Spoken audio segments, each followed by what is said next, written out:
যারা ওখানে উপস্থিত ছিলেন তারা সাক্ষী আছেন যে এখানে এই থানার লোকেরাই তার গুলি করেছেন এবং একটা গুলি করে তারা ক্ষান্ত হননি।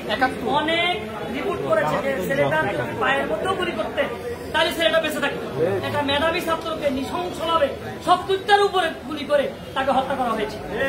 আমরা এখনো বলতে চাই ছাত্র জনতা এখানে আছেন, আমরা এতটুকু বলতে চাই, আমিও একজন লয়ার হিসেবে আমার এতটুকু দায়িত্ব না, কিন্তু আইনের প্রতি দায়িত্ববোধ মনে করে এখন তার কালকে আমার অনেকগুলো মামলা আছে কোর্টে।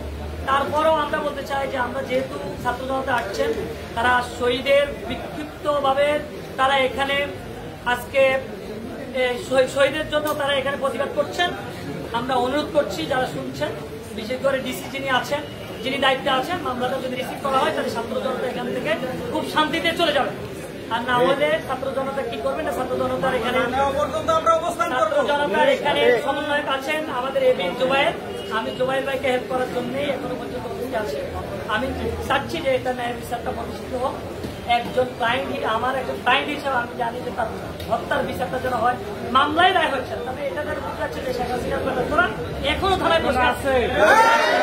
এই কারণে এখনো পর্যন্ত এত দীর্ঘ সময় 2 দিন ধরে আমরা ঘুরছি, এখনো পর্যন্ত মামলাটা নেওয়া হচ্ছে না। তার মানে এখানে মামলা না নিয়ে এখানে আমাদেরকে গরিবসী করা হচ্ছে, মানে এটার মামলার এই যে তাকে যে গুলি করা হয়েছে এগুলোর আলামত নষ্ট করা হচ্ছে।